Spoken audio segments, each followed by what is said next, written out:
Senior IAS Iftikhar Ahmad को लेकर उत्तर प्रदेश की एसआईटी ने यह खुलासा किया है कि उनके सोशल मीडिया पर 60 वीडियो हैं और उन वीडियो को लेकर जिस तरह से आरएसएस और संघ के लोग लगातार उन पर हमला बोल रहे हैं और यही वजह है कि उसमें इंक्वायरी पुटअप की गई है एसआईटी के जरिए कि एसआईटी इस पूरे मामले की जांच करेगी। लेकिन उसके साथ ही जो वीडियोस हैं, अगर आप उनको बारीकी से देखते हैं, उनको आप ये देखते हैं कि इसमें किस तरह का मवाद है, किस तरह का मटेरियल है, तो आपको नज़र आता है कि वो मुसलमानों के दरमियान बैठ कर के ये बात कर रहे हैं कि कुरान क्या कहता है, इस्लाम क्या कहता है। इसी तरह के तमाम लेक्चर हैं और जाहिर सी बात है, अगर इतना सीनियर आईएएस है और उसको ये मालूम होगा कि कौन सी चीज़ कानून के दायरे में आती है और अगर वो कुछ ऐसा बोलेगा तो उसके बाद न सिर्फ उसकी नौकरी बल्कि वो सलाखों के पीछे भी जा सकता है। उसके बावजूद लगातार 60 वीडियो खुद एसआईटी ने दावा किया है और उससे ज़्यादा भी हो सकती हैं। जिस तरह से उन्होंने खुद कहा है इफ्तिखार अहमद साहब ने कि मैंने खुद रिकॉर्ड करवाई हैं, अगर मुझे ऐसा कोई डर होता तो मैं रिकॉर्ड नहीं कराता। जिस तरह से उत्तर प्रदेश में धर्मांतरण के मामले को लेकर के बार बार मुसलमानों को टारगेट किया जा रहा है, अभी तक देखने में यह आया था कि कुछ उलमा इकराम, कुछ मदारिस को चलाने वाले, कुछ तंजीमों के जिम्मेदारान, उनको शिकार बनाया जा रहा था। लेकिन अब जिस तरह से जुडिशरी की तरफ रुख मुड़ गया है और इसको लेकर ये आज की बात नहीं है, मुसलमानों की संख्या आईएएस, आईपीएस या सिविल सर्विसेज की अगर हम बात करते हैं या और सरकारी ओहदों की बात करते हैं, उसको लेकर जिस तरह से पीछे टारगेट किया गया था जब सिविल सर्विसेज के रिजल्ट आए थे पिछली बार, और जिस तरह से ये टारगेट किया गया था कि सिविल सर्विसेज जिहाद किया जा रहा है और उसके बाद सुप्रीम कोर्ट में मामला ये पहुंचा था और सुप्रीम कोर्ट के डायरेक्शन के बाद उस प्रोग्राम को बंद किया गया था। तो ये कोई पहला मामला नहीं है कि मुसलमानों का जो क्रीम है, यानी आईएएस, आईपीएस जो देश की सेवा कर रहे हैं, अब उन तक ये टारगेट पहुंच गया है। और यही वजह है कि बार बार जो बुद्धिजीवी हैं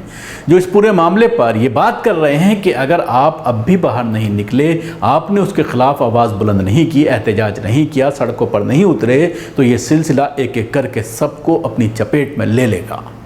लेकिन उसके बावजूद देखने में ये आ रहा है कि दिल्ली में अगर कोई प्रदर्शन होता है इस तरह की चीज़ों को लेकर, चाहे वो असम में जो जुल्म ज़्यादती की गई है मुसलमानों के ऊपर उसका मामला हो, या मौलाना कलीम सिद्दीकी का मामला हो, उमर गौतम का मामला हो, जहांगीर का मामला हो, या जितने भी गिरफ्तार किए गए हैं 14 के करीब लोग, तमाम मामलों में पूरी कौम खामोश बैठी रही और अगर एहतजाज हुआ तो उसमें 50-60 लोग पहुंच पाए।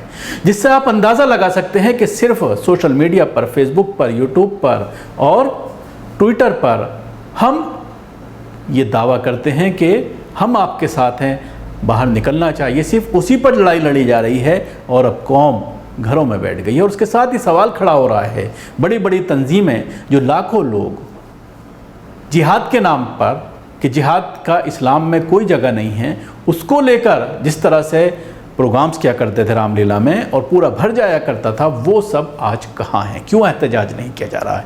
ये एक बड़ा सवाल है।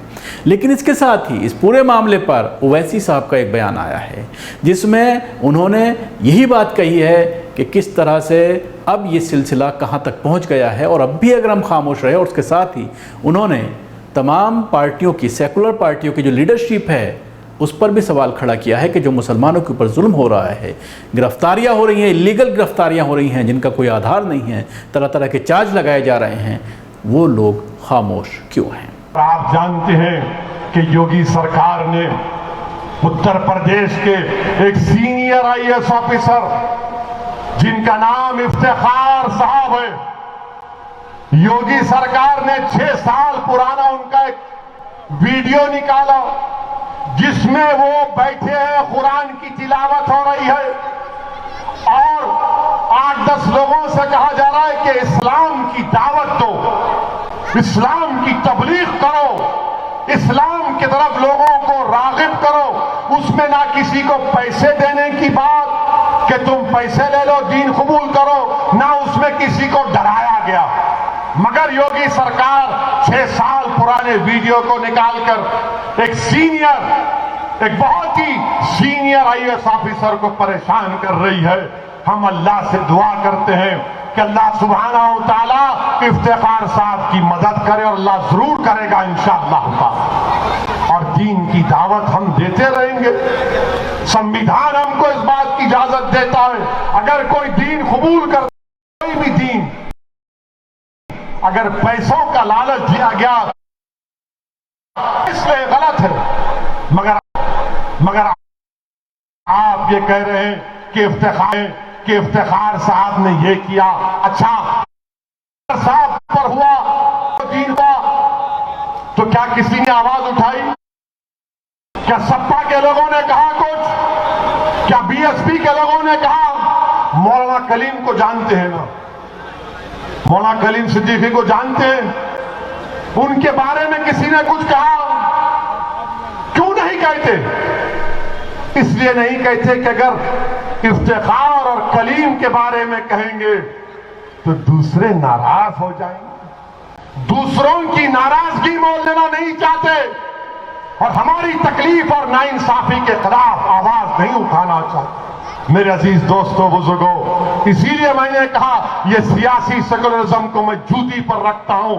जो संविधान का सेकुलरिज्म है उसको सलाम करता था और सलाम करता रहूंगा। तो देखा किस तरह से इस पूरे मामले में एक एक करके सबको टारगेट किया जा रहा है। जिस तरह से ओवैसी साहब ने भी कहा कि इसमें खामोश रहने की ज़रूरत नहीं है, बोलने की ज़रूरत है, आगे आने की ज़रूरत है, एहतजाज करने की ज़रूरत है, और उसके साथ ही ऐसे भ्रष्ट ऑफिसर जो सरकार के कहने पर इलीगल तरीके से एफआईआर दर्ज कर रहे हैं, उनके खिलाफ कोर्ट जाने की ज़रूरत है। शुक्रिया। आपको हमारी कोशिश कैसे लगी ज़रूर बताएं।